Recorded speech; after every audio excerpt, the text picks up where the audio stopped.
everyone, I hope you all are doing great. I am Sonalika and welcome back to my channel Study with Sonalika.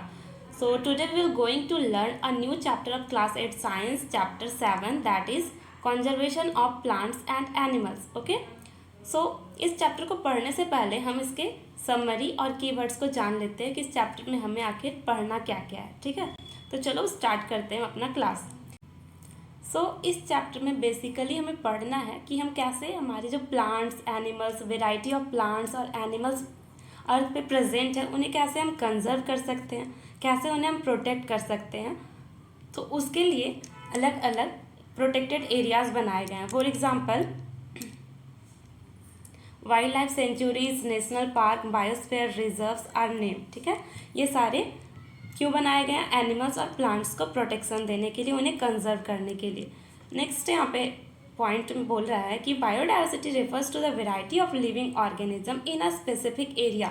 किसी एक specific area में जब biodiversity क्या होता है, इस टर्म का मतलब होता है कि वेराइटी ऑफ लिविंग ऑर्गेनिजम्स किसी एक स्पेशल एरिया में जब रहते हैं, इंटर रिलेशनशिप के साथ, एक दूसरे के सहयोग के साथ जैसे कनेक्टेड होते हैं, इसे ही क्या बोला जाता है? बायोडाइवर्सिटी बोला जाता है. नेक्स्ट पॉइंट है हमारा, plants and animals of a particular area are known as the flora and fauna of that area. अगर किसी पर्टिकुलर एरिया में प्लांट्स और एनिमल्स जो वहाँ पे पाए जाते हैं उन्हें क्या कहा जाता है? उन्हें फ्लोरा और फाउना कहा जाता है. ठीक है, चैप्टर में डिटेल में पढ़ना है इसके बारे में. फ्लोरा याद रखने के लिए आप समझ लीजिए, फ्लोरा जो है फ्लावर्स से रिलेटेड होते हैं. ठीक है, जितने भी फूल के कैटेगरी होते हैं, प्लांट्स की कैटेगरी, सब फ्लोरा में आते हैं. फाउना मतलब एनिमल्स की कैटेगरी, सारे फाउना में आते हैं. ठीक है, प्लांट्स और animals, flora means plants and fauna means animals. Next topic है endemic species are found only in a particular area. ठीक है, एंडेमिक स्पीसीज जो होते हैं वो किसी एक खास एरिया में ही पाए जाते हैं, हर जगह नहीं मिलते हैं. नेक्स्ट है endangered species are those which are facing the danger of extinction. मतलब इनडेंजर्ड स्पीसीज ये क्या होते हैं? वैसे स्पीसीज जो बहुत डेंजर में है, जिनका लाइफ मतलब वो खत्म होने के कगार पे है, उन्हें इनडेंजर्ड स्पीसीज कहा जाता है. Next is red data book. ठीक है, तो रेड डाटा बुक क्या होता है? इसमें रिकॉर्ड होता है इनडेंजर्ड स्पीसीज जो हैं, जो विलुप्त होने के कगार पे या फिर जो विलुप्त हो चुके हैं, उनका रिकॉर्ड होता है रेड डाटा बुक में. नेक्स्ट है migration is the phenomenon of movement of a species from its own habitat to some other habitat for a particular time period every year for a specific purpose like breeding. ठीक है, तो migration का मतलब होता है कि किसी भी स्पीसीज का, खास करके बर्ड्स वगैरह का, तो क्या होता है कि वो हर साल में एक टाइम ऐसा आता है जब उन्हें ब्रीड करने के लिए अपना जो उनका नेटिव प्लेस होता है उनसे कहीं और वहाँ से कहीं और जाना होता है. ठीक है, for some reason like climate change, अगर उन्हें वहाँ पे खाना नहीं मिल रहा है तो वो अपनी जगह को छोड़ करके कहीं और कुछ टाइम के लिए जाते हैं. इस माइग्रेटरी बर्ड्स वगैरह जो होते हैं एग्जाम्पल में आते हैं इसके. Next is we should save, reuse and recycle paper. हमें क्या करना चाहिए? हमारे जो पेपर है जिसमें हम पढ़ाई करते हैं, लिखते हैं, नोटबुक वगैरह, उसे बचा के यूज़ करना चाहिए. जैसे हम लिखते हैं तो पेज को वेस्ट नहीं करना चाहिए लिखते टाइम. ठीक है, और रीयूज़ करना चाहिए, बार बार यूज़ करना चाहिए. फिर रिसाइकल कर सकते हैं पेपर को. जैसे हमने पेज मतलब कॉपी ख़त्म हो गया तो उसे कबाड़ी वाले को बेच सकते हैं. फिर क्या होगा? उससे फिर से पेपर बनेगा. इस तरीके से हम पेपर को सेव भी कर सकते हैं, है ना. और इससे क्या सेव होगा? पेपर किस चीज़ से बनता है? ट्रीज़ का यूज़ किया जाता है पेपर को बनाने के लिए, तो हम ट्रीज़ को बचा सकते हैं. इस तरीके से एनर्जी को बना सकते हैं और पानी को भी बचा सकते हैं, वाटर को. कैसे? क्योंकि जहाँ जिस फैक्ट्री में पेपर बनता है वहाँ पे पानी का खपत बहुत ज़्यादा होता है. तो हम अगर पेज का यूज अच्छे से करें, कम यूज़ करें, रिसाइकल और रीयूज़ करें, तो पेड़ और पानी और एनर्जी तीनों को हम सेव कर सकते हैं एक साथ. ठीक है, नेक्स्ट इज रिफॉरेस्टेशन. एक टर्म होता है हमारा डिफॉरेस्टेशन. ठीक है, तो डिफॉरेस्टेशन क्या होता है सबको पता होगा, पिछले क्लासेस में हमने पढ़े हैं.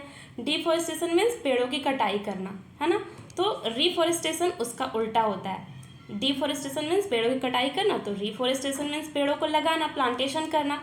Is the restoring of destroyed forest by planting new trees. बोल रहा है रिफॉरेस्टेशन क्या है? एक ऐसा तरीका है जिससे हम लोग जो जंगल, जो पेड़ खत्म हो चुके हैं, अगर हम फिर से प्लांटिंग करें, फिर से नया नया पेड़ लगाएं, तो हम उस एरिया को बचा सकते हैं जहाँ पे हम डिफॉरेस्टेशन किए हैं. ठीक है, ओके. सो इस चैप्टर में हमें पढ़ना है कि कैसे हम अपने प्लांट्स और एनिमल्स को कंजर्व कर सकते हैं, उन्हें प्रोटेक्ट कर सकते हैं बाय डिफरेंट मेथड। ठीक है, उनके लिए प्रोटेक्टेड एरियाज़ कुछ बनाए गए हैं गवर्नमेंट के द्वारा, जो है biosphere reserve, national park, wild life sanctuary, जिसके अंदर क्या होता है कि जो हमारे प्लांट्स और एनिमल्स और अलग अलग जितने भी वैरायटी के ऑर्गेनिज्म प्रेजेंट है, लिविंग ऑर्गेनिज्म अर्थ पे, वो प्रोटेक्टेड रहते हैं, वहाँ पे सुरक्षित रहते हैं। ठीक है, तो इस चैप्टर में उसी के बारे में हम अच्छे से पढ़ेंगे। ओके, सो आपको याद होगा कि क्लास 7 के चैप्टर में था कि बूझो और पहेली अपने प्रोफेसर अहमद एंड टीबू के साथ जंगल घूमने गए थे, तो वो बहुत ही उत्साहित थे अपना एक्सपीरियंस अपने क्लासमेट के साथ शेयर करने के लिए, और दूसरे बच्चे जो क्लास के थे वो भी अपना एक्सपीरियंस उनके साथ और दूसरों के साथ शेयर करने के लिए उत्साहित थे कि वो जब भरतपुर सेंचुरी घूमने गए थे तो उन्होंने क्या क्या देखा वहाँ पे। और भी बहुत लोग थे जो अलग अलग चीज़, यानी कि काजीरंगा नेशनल पार्क के बारे में सुने थे, Lokchao wildlife sanctuary, great Nicobar biosphere reserve, tiger reserve, ये सारी चीज़ के बारे में सुने और गए थे घूमने। सब एक दूसरे को अपना एक्सपीरियंस बताना चाह रहे थे। तो अब हम आगे देखते हैं कि क्या होता है। Okay, now moving to our next topic, that is deforestation and its causes. ठीक है, तो टर्म ये जो है डिफॉरेस्टेशन, इसका मतलब क्या होता है? इसका मतलब होता है पेड़ों की कटाई करना, चाहे वो किसी भी पर्पस के लिए हो। ठीक है, डिफॉरेस्टेशन मीन्स पेड़ों की कटाई। A great variety of plants and animals exist on earth, मतलब हमारे अर्थ पे, पृथ्वी पर बहुत सारे वेराइटी के प्लांट्स और एनिमल्स रहते हैं। ठीक है, और ये इसेंशियल है। क्यों? They are essential for the well being and survival of mankind, हमारे लिए बहुत उपयोगी होते हैं, बहुत सारे अलग अलग पर्पसेस में काम आते हैं, तो सब एक दूसरे से जुड़े हैं। तो ये ज़रूरी भी है कि अलग अलग वेराइटी का प्लांट्स और एनिमल्स प्रेजेंट रहे अर्थ पे। ठीक है, today a major threat to survival of this organism is deforestation. लेकिन आजकल का जो सबसे बड़ा जो थ्रेट, खतरा हो गया है, ये सारे जो प्लांट्स और एनिमल्स जो रहते हैं पृथ्वी पे, डिफॉरेस्टेशन जो हो रहा है। डिफॉरेस्टेशन मैंने बताया क्या होता है? पेड़ों की कटाई। तो जब जंगलों की कटाई, पेड़ों की कटाई होगा तो वहाँ पे रहने वाले जीव जंतु भी उससे प्रभावित होंगे, वो भी तो वहाँ पे मरने लगेंगे ना। वो भी तो डिपेंडेंट होते हैं प्लांट्स पे खाने के लिए, ऑक्सीजन के लिए। कार्बन डाइऑक्साइड प्लांट्स लेते हैं और हमें क्या देते हैं बदले में? ऑक्सीजन देते हैं। तो ऑक्सीजन की भी कमी हो जाएगी, तो इस तरीके से क्या होगा? प्लांट्स और एनिमल्स भी मरने लगेंगे। We know that deforestation means clearing of forest and using that land for other purpose। हम क्या जानते हैं कि डिफॉरेस्टेशन मतलब क्या होता है? कि जंगल की कटाई करना और उस खाली लैंड को किसी और पर्पस के लिए यूज करना, है ना। Trees in the forest are cut off some, और ये जो कटाई किया जाता है फॉरेस्ट में, फॉरेस्ट का कटाई होता है, जंगल का कटाई होता है, ये अलग अलग पर्पसेस के लिए किया जाता है। किस पर्पस के लिए किया जाता है? देखो, प्रोक्यूरिंग लैंड फॉर कल्टिवेशन, है ना, मतलब उस जगह पे काट करके पेड़ों को वहाँ पे खेती किया जाता है। दूसरा, बिल्डिंग और फैक्ट्री बनाया जाता है। तीसरा, जो भी पेड़ का कटाई होता है उस लकड़ी का यूज किया जाता है फर्नीचर बनाने के लिए, और उस लकड़ी का फ्यूल के रूप में भी यूज होता है। हमने पिछले चैप्टर में देखा कि किस तरीके से हम लकड़ी को जला करके उसे फ्यूल के रूप में यूज करते हैं। कुछ नेचुरल कारण भी होते हैं डिफॉरेस्टेशन होने के, जैसे कि अगर जंगल में आग लग जाता है ना। क्लास चैप्टर 6 में हमने देखा था कि कैसे जंगल में आग लग जाता है कभी कभी। फिर ड्राफ्ट मतलब सूखा पड़ जाता है कभी कभी गर्मी के दिनों में, तो भी क्या होता है कि वहाँ का पूरा जंगल में आग लग जाएगा तो पूरा का पूरा जंगल ही एक साथ खत्म हो जाता है। Moving to our next point, that is consequences of deforestation. Okay, deforestation means पेड़ों की कटाई और कॉन्सिक्वेंसेज मीन्स उसके परिणाम। ठीक है, जब पेड़ों की कटाई होती है तो उसके परिणाम क्या क्या होते हैं? तो बहुत सारे परिणाम हो सकते हैं। सबसे पहला क्या होगा कि डिफॉरेस्टेशन का क्या होगा? इंक्रीज करेगा temperature and pollution level on earth, है ना। पेड़ों की कटाई होगा तो क्या होगा? पेड़ क्या करते हैं? कार्बन डाइऑक्साइड को लेते हैं और ऑक्सीजन हमें देते हैं। ठीक है, तो जब पेड़ ही नहीं रहेंगे अर्थ पे, जंगल ही नहीं रहेंगे, तो CO2 का अमाउंट बढ़ जाएगा, क्योंकि उसे एब्जॉर्ब करने वाले जो है, लेने वाले वो ही नहीं है। तो और CO2 का काम क्या होता है? हीट को, सन का जो हीट है उसे एब्जॉर्ब कर लेता है, ट्रैप कर लेता है बहुत ज़्यादा। तो जब CO2 बहुत ज़्यादा होगा तो हीट भी बहुत ज़्यादा बढ़ेगा, टेम्परेचर अर्थ का बहुत ज़्यादा हो जाएगा। और क्या होगा? साथ में पॉल्यूशन का लेवल भी बढ़ जाएगा, है ना, बहुत ज़्यादा गर्मी हो जाएगा। It increases level of ground, जो ग्राउंड वाटर का लेवल है वो भी अंदर चला जाएगा और नीचे हो जाएगा, और इसके कारण पूरा जो नेचर का बैलेंस है वो डिस्टर्ब हो जाएगा। किसके कारण? डिफॉरेस्टेशन के कारण। वो जो पहले उन प्रोफेसर से बात करते हैं तो उन्हें याद आता है कि उनके प्रोफेसर ने कहा कि अगर ऐसे ही डिफॉरेस्टेशन होता रहे, मतलब पेड़ों की कटाई ऐसे ही कॉन्टिन्यूसली होता रहे, तो क्या होगा, रेनफॉल और फर्टिलिटी सॉइल का ये कम हो जाएगा, है ना। वर्षा भी कम होगी और जो सॉइल का उर्वरता है, मिट्टी का फर्टिलिटी है, वो भी कम हो जाएगा, डिक्रीज हो जाएगा। और क्या हो सकता है कि जो नेचुरल क्लैमिटीज़ आते रहते हैं, जैसे कि फ्लड्स, ड्राफ्ट, ठीक है, सूखा आएगा, बाढ़ आएगा, ये सारा चीज़ भी आता रहेगा। क्यों आएगा, डिफॉरेस्टेशन के कारण, है ना। टेम्परेचर बढ़ेगा तो सूखा आएगा, और बाढ़ कैसे आएगा, टेम्परेचर बड़ा ज़्यादा हो जाएगा और पानी ज़मीन के नीचे जा ही नहीं पाएगा, तो सारा पानी ऊपर ही रहेगा, और क्या होगा, उसकी वजह से बाढ़ आ जाएगा उस एरिया में, है ना। The increase in temperature on earth disturb the water cycle and may reduce rainfall, है ना। जब टेम्परेचर बढ़ेगा, यहाँ पे गर्मी बढ़ेगा अर्थ में, तो क्या होगा, वाटर साइकिल को भी डिस्टर्ब करेगा और रेनफॉल को भी डिस्टर्ब करेगा, बारिश भी कम होगा। दिस कुड काउज ड्राफ्ट, ठीक है, इसके कारण क्या होगा कि सूखा पड़ेगा। Deforestation is a major cause which lead to change in soil properties, और जो जंगलों की कटाई है, एक बहुत बड़ा कारण है, किस चीज़ के लिए, सॉइल का जो प्रॉपर्टी है उसे चेंज करने के लिए, ठीक है। उसका जो अच्छा जो प्रॉपर्टी है उसे खराब करते जा रहा है, उसकी फर्टिलिटी को डिस्ट्रॉय कर रहा है। Physical property of soil get affected by plantation and vegetation, बोल रहा है जो फिजिकल प्रॉपर्टी होता है सॉइल का, वो अफेक्ट होता है प्लांटेशन से और वेजिटेशन से। और अगर सूखा आएगा तो क्या होगा, सॉइल पे इसका बहुत ज़्यादा असर पड़ेगा, सॉइल इरोजन होगा। इससे हमने क्लास 7th में भी देखा था सॉइल इरोजन कैसे होता है। देखो, fewer trees result in more soil erosion, जब कम पेड़ बचेंगे हमारे अर्थ पे तो सॉइल इरोजन ज़्यादा होगा। तो सॉइल इरोजन क्या होता है, याद है आपको, चलो मैं याद करवाती हूँ। सॉइल इरोजन क्या होता है कि मिट्टी का जो फर्टाइल वाला लेयर होता है, सबसे टॉप मोस्ट लेयर, उसका उड़ करके कहीं और चले जाना, वहाँ से हटते जाना, क्योंकि सबसे ज़्यादा फर्टाइल जो लेयर होता है किसी भी सॉइल का, किसी भी मिट्टी का, उसका टॉप लेयर होता है ना। तो अगर वही हट जाएगा तो वहाँ पे क्या बच जाएगा, सिर्फ वहाँ पे अंदर वाले चट्टान वाले पार्ट, रॉक वाले लेयर बच जाएंगे, हार्ड वाले। तो वहाँ पर तो कोई चीज़ हम लगा नहीं पाएंगे, कोई चीज़ प्लांट नहीं कर पाएंगे। इसे वो क्या बोलते हैं, मिट्टी का हट जाना, एक अपने उड़ करके कहीं और चला जाना, सॉइल इरोजन कहलाता है, ठीक है। This soil has less humus, और इस मिट्टी में सॉइल इरोजन हो जाए, जहाँ का मिट्टी का जो टॉप लेयर है वही हट जाए, तो वो मिट्टी भी बहुत कम फर्टाइल रहता है, ठीक है। और gradually the fertile and gets converted into desert, और धीरे धीरे वो किस चीज़ में कन्वर्ट हो जाएगा, सॉइल इरोजन होने के कारण डेजर्ट में कन्वर्ट हो जाएगा, ठीक है। और इसी को, ये जो प्रोसेस है फर्टाइल मिट्टी का लेस फर्टाइल होते जाना, ये जो प्रोसेस है, और डेजर्ट में कन्वर्ट होना, इस पूरे प्रोसेस को डेजर्टिफिकेशन कहते हैं, ठीक है। It is called desertification. I hope this is clear to you all. तो डिफोरेस्टेशन के कारण क्या होगा कि डिक्रीज हो जाएगा water holding capacity of soil, ठीक है। जो मिट्टी का वाटर को होल्ड करके रखने का कैपेसिटी है वो भी कम हो जाएगा, घट जाएगा। The movement of water from the soil surface into ground is reduced, और जो मूवमेंट होता है जब हम ऊपर से पानी, बारिश का पानी मिट्टी पे जाता है, तो उसका मूवमेंट धीरे धीरे किधर होता है, नीचे की तरफ, है ना, नीचे चला जाता है सारा पानी, उसी को ग्राउंड वाटर बोलते हैं। और इसी को क्या बोला जाता है, ऊपर से नीचे जाना पानी का जो ये प्रोसेस है, इसे इनफिल्ट्रेशन रेट कहते हैं, ठीक है। इनफिल्ट्रेशन रेट वो भी घट जाएगा जब क्या होगा, मिट्टी जो है वो डेजर्ट में कन्वर्ट हो जाएगा, तो ये घट जाए पानी का ऊपर से अंदर जाना। सो देयर आर फ्लड्स, तो क्या होगा, जब पानी अंदर ही नहीं जाएगा, पानी ऊपर ही रहेगा, क्योंकि मिट्टी खराब है, तो वहाँ पे क्या आ जाएगा, बाढ़ आ जाएगा, ठीक है। इसके कारण फ्लड आएगा। The other properties of soil, और क्या होगा, दूसरा जो प्रॉपर्टी है सॉइल का, जो उसका गुण है वो भी खराब होगा, जैसे कि उसका कंटेंट, न्यूट्रिएंट कंटेंट, उसमें न्यूट्रिएंट कमी हो जाएगा, टेक्सचर भी खराब हो जाएगा उसका, एक्सेट्रा।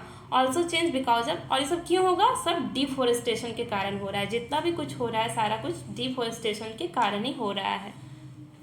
तो हम लोगों ने अभी क्या क्या पढ़ा, हम लोगों ने सबसे पहले देखा कि डिफोरेस्टेशन क्या होता है, पेड़ों की कटाई डिफोरेस्टेशन कहलाता है। क्यों किया जाता है, अलग अलग पर्पसेस के लिए, जैसे कि खेती करने के लिए, उस लैंड को खाली करके वहाँ पे खेती करने के लिए, या तो फिर पेड़ों को हटा करके उस ज़मीन पे बिल्डिंग या फिर फैक्ट्रीज लगाने के लिए, या फिर उस लकड़ी का फर्नीचर या फिर फ्यूल के रूप में यूज़ करने के लिए। और जब डिफोरेस्टेशन होता है तो उसका क्या क्या परिणाम होता है, ठीक है, ये भी देखा हम लोगों ने। तो सबसे पहले देखा कि जब डिफोरेस्टेशन होता है तो नेचुरल जो हैबिटेट और क्लाइमेट है वो बहुत ज़्यादा डिस्टर्ब होते हैं, ग्लोबल वार्मिंग बढ़ता है, CO2 का कॉन्सेंट्रेशन बढ़ता है, हमारे एटमॉस्फेयर में, जिसके कारण सूखा आता है। डिजर्टिफिकेशन, जो मिट्टी है वो धीरे धीरे उसका जो सॉइल इरोजन होना स्टार्ट हो जाता है, उसका टॉप मोस्ट जो लेयर है वो हटना शुरू हो जाता है, मिट्टी इनफर्टाइल होते जाता है और डेजर्ट में कन्वर्ट हो जाता है। इस प्रोसेस को डेजर्टिफिकेशन कहते हैं। और हमने देखा कि डिफोरेस्टेशन के कारण क्या होता है कि जो वाटर होल्ड करने का कैपेसिटी है मिट्टी का वो भी कम हो जाता है। इनफिल्ट्रेशन रेट यानी कि पानी का ऊपर से नीचे जाना, मिट्टी से नीचे के लेयर में जाना, ग्राउंड वाटर जो है वो भी कम हो जाता है, डिक्रीज हो जाता है। और जब पानी नीचे नहीं जाता है तो उसके कारण वहाँ पे बाढ़ आना स्टार्ट हो जाता है, यानी बाढ़ आ जाता है। और अदर प्रॉपर्टीज जो है सॉइल के, जैसे कि टेक्सचर, न्यूट्रिएंट कंटेंट, वो सब भी घटने लगता है, खराब होने लगता है। क्यों? डिफोरेस्टेशन के कारण।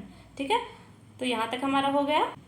आई hope this is clear to you all. Now moving to our next point, that is conservation of forest and wildlife. हम हमारे जो जीव जंतु हैं जंगल के और जंगल, उन्हें कैसे हम कंजर्व कर सकते हैं, उसे कैसे संरक्षित किया जा सकता है। जब इतने सारे इफेक्ट डिफोरेस्टेशन के पहेली और बूझों ने सुना कि इसके कारण इतना कुछ हो सकता है, वो भी खराब सारा चीज़, तो ये जाते हैं अपने प्रोफेसर अहमद के पास और उनसे पूछते हैं कि हम कैसे अपने जंगल को और जंगली जो जीव जंतु हैं उन्हें कैसे हम सेव कर सकते हैं, उन्हें कैसे हम बचा सकते हैं। तो देखिए उनके प्रोफेसर के द्वारा क्या बोला गया। तो प्रोफेसर अहमद ने सोचा कि चलो इन्हें अब घुमा करके समझाया जाए, कुछ दिखा करके।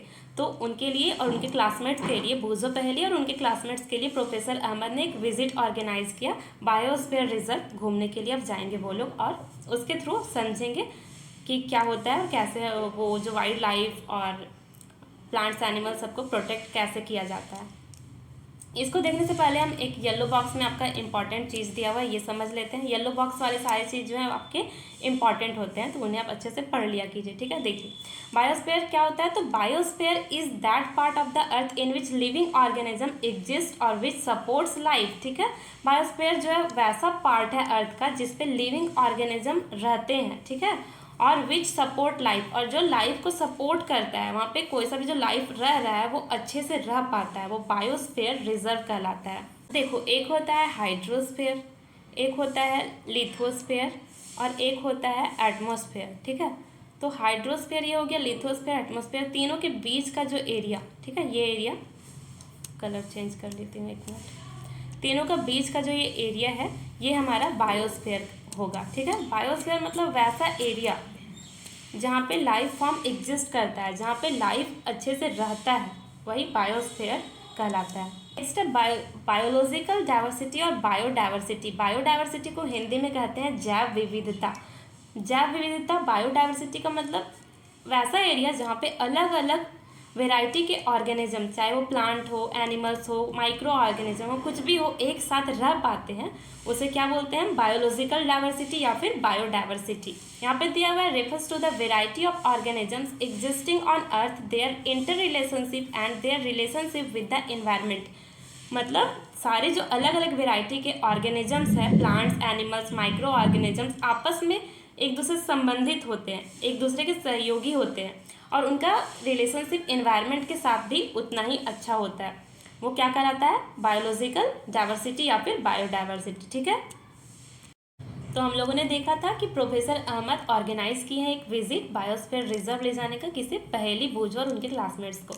तो वो सिलेक्ट करते हैं कौन सा जगह, he select a place named Pachmarhi biosphere reserve. ठीक है, पचमढ़ी बायोस्फीयर रिजर्व, जो कि कहाँ पे आप सबको पता है, वो मध्य प्रदेश में है। ठीक है, एमपी मध्य प्रदेश, हमारा जो बीच का मिडिल का स्टेट है इंडिया का, वहाँ पे है। ठीक है, अब वो वहाँ घूमने जा रहे हैं बच्चों को लेकर के। सर अहमद वो क्या जानते थे कि he knows that the plants and animals found here are similar to those of upper Himalayan peaks and to those belonging to the lower western Ghat. तो प्रोफेसर अहमद बीच का जो स्टेट यानी मध्य प्रदेश का जो बायोस्फीयर रिजर्व है वो इसलिए सेलेक्ट किए थे क्योंकि वो जानते थे कि वहाँ पे हमारा हिमालयन रेंज में, हिमालयन पीक में जो प्लांट्स, एनिमल्स, जो बायोडाइवर्सिटी पाया जाता है वो भी वहाँ पे मिलेगा, और हमारे इंडिया के साउदर्न पार्ट यानी कि लोअर वेस्टर्न घाट में जो प्लांट्स और एनिमल्स के जो वेराइटीज़ मिलते हैं वो भी वहाँ पे मिलेंगे। तो professor Ahmad believe that the biodiversity found here is unique. Professor Ahmad जानते थे कि यहाँ पे जो बीच में यानी कि पंचमढ़ी बायोस्फीयर रिजर्व है ये अपने आप में यूनिक है, क्योंकि यहाँ पे अपर हिमालय पीक के भी एनिमल्स और प्लांट्स मिलेंगे और लोअर वेस्टर्न घाट के भी एनिमल्स और प्लांट्स मिलेंगे।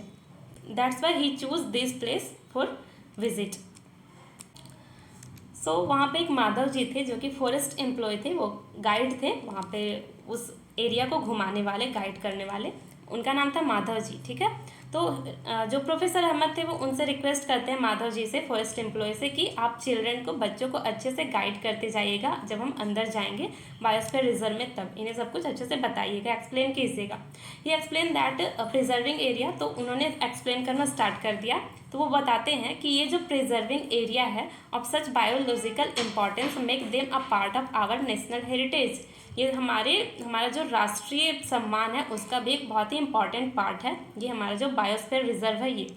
Madhav ji explain to the children that apart from our personal effort and efforts of the society, Madhav ji ये भी बताते हैं बच्चों को कि हमारा जो पर्सनल, हम जो अपने तरफ से जो एफर्ट लगाते हैं, जो भी मेहनत करते हैं, और जो सोसाइटी, समाज वाले जो मेहनत करते हैं, उसके अलावा जो गवर्नमेंट एजेंसीज हैं वो भी इसमें अपना योगदान देते हैं प्लांट्स और एनिमल्स को संरक्षित, सुरक्षित करने के लिए, प्रोटेक्टेड करने के लिए।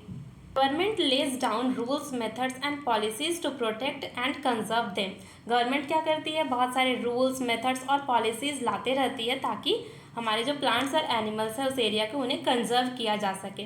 वाइल्ड लाइफ सेंचुरीज, जैसे कि wild life sanctuaries, national park, biosphere reserve etcetera, ये सब इन्हीं के अंतर्गत आते हैं। ठीक है, और प्रोटेक्टेड एरियाज, ये कैसे एरिया हैं, biosphere reserve, wildlife sanctuaries and national park are protected areas for conservation of plants and animals present in that area, ये वैसे एरिया हैं जहाँ पे प्लांट्स और एनिमल्स को कंजर्व किया जाता है, उन्हें प्रोटेक्शन प्रोवाइड किया जाता है उस एरिया पे।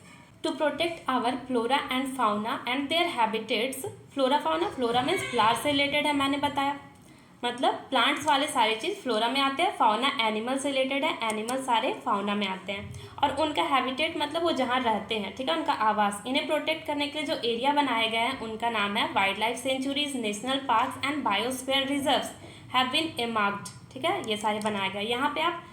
यहाँ पे क्या क्या चीज़ प्रोहिबिट है, प्रोहिबिट मतलब मना है, यहाँ वो सारी चीज़ नहीं कर सकते हैं। वह प्लांटेशन, कल्टीवेशन, वहाँ प्लांटेशन नहीं कर सकते हैं, वहाँ जाके खेती नहीं कर सकते हैं। ग्राजिंग मतलब अपने जानवरों को चरा नहीं सकते हैं। फीलिंग ट्रीज मतलब पौधों को, पेड़ को काट नहीं सकते हैं। हंटिंग मतलब शिकार नहीं कर सकते हैं। एंड पोचिंग, ठीक है, पोचिंग मतलब होता है कि जानवरों को खाल लेने के लिए जो आप शिकार करते हो, हंटिंग करते हैं, वो ये सब मना है वहाँ पे। नेक्स्ट है वाइल्ड, अब हम तीनों के बारे में थोड़ा देख लेते हैं क्या होता है। पहला हमारा वाइल्ड लाइफ सेंचुरी। ठीक है, wildlife sanctuary areas where animals are protected from any disturbance. ठीक है, वैसा एरिया जहाँ पे एनिमल्स को किसी भी प्रकार का डिस्टर्बेंस से प्रोटेक्ट किया जाता है। वहाँ पे मतलब वो डिस्टर्ब नहीं हो सकते हैं, बाहर से ना हम जा सकते हैं, ह्यूमन एक्टिविटीज़ वहाँ पे नहीं कर सकते हैं जाके कुछ भी, तो उन्हें जहाँ पे वो है वहीं पे उन्हें प्रोटेक्शन दिया जाता है और कोई सा भी डिस्टर्बेंस वहाँ पे उन्हें नहीं होता है। इसी को क्या बोला जाता है, वाइल्ड लाइफ सेंचुरीज बोला जाता है। ठीक है, wildlife sanctuary. Second is national park, areas reserved for wildlife where they can freely use the habitats and natural resources, वैसा एरिया जो कि रिजर्व किया गया सिर्फ जंगली जीव जंतुओं के लिए, और वहाँ पे वो आसानी से फ्रीली रह सकते हैं, घूम सकते हैं, वहाँ का जो नेचुरल रिसोर्स है, जो भी ट्रीज़ वगैरह, उसके फ्रूट्स वगैरह, उसका यूज़ कर सकते हैं, तो वो नेशनल पार्क में आते हैं। ठीक है, ऐसे नेशनल पार्क कहते हैं। Next is biosphere reserve. ठीक है, बायोस्फीयर रिजर्व बहुत ही बड़ा होता है। ठीक है, जिसके अंदर ही, बायोस्फीयर रिजर्व के अंदर ही वाइल्ड लाइफ सेंचुरीज और नेशनल पार्क आते हैं। Large areas of protected land, मतलब प्रोटेक्टेड लैंड जो रहता है उसका बहुत बड़ा area for conservation of wild life, plants and animals resources. जो है ये प्रोटेक्टेड एरिया किस चीज़ के लिए बनाया गया है, कंजर्व करने के लिए, संरक्षण, सुरक्षा प्रोवाइड करने के लिए, किसे, वाइल्ड लाइफ, जंगली जीव जंतुओं को, प्लांट्स को, एनिमल्स को, और वहाँ का जो रिसोर्स है जैसे कि लकड़ी वगैरह, उसका यूज़ आप नहीं कर सकते हैं, नहीं ले सकते हैं। एंड ट्रेडिशनल लाइफ, यानी कि वहाँ पे जो आदिवासी लोग हैं, ट्रेडिशनली जो जंगलों में रहते हैं, वो भी वहाँ पे रह सकते हैं। बस वो जो भी चीज़ मना है करना वहाँ पे, जैसे हंटिंग करना, पेड़ों की कटाई करना, खेती करना, ये सब नहीं कर सकते, बट वो रह सकते हैं उस एरिया में। जैसे ट्राइबल्स वगैरह जो आदिवासी होते हैं, लिविंग इन दैट, वो रह सकते हैं, बट वो जो चीज़ मना है वो उन्हें नहीं करना होता है। तो आई थिंक आपको क्लियर हो गया होगा क्या होता है wildlife century, national park और बायोस्फीयर रिजर्व। ठीक है, सो आज के लिए बस इतना ही। आई होप आपने पूरा अच्छे से समझ लिया होगा सब कुछ। अगर कोई सा भी डाउट है तो आप कमेंट में पूछ सकते हैं। आगे का टॉपिक हम नेक्स्ट क्लास में देखेंगे। तब तक के लिए बाय, टेक केयर। अगर कंटेंट अच्छा लग रहा है तो चैनल को लाइक शेयर और सब्सक्राइब करें। Okay, thank you, thanks for watching.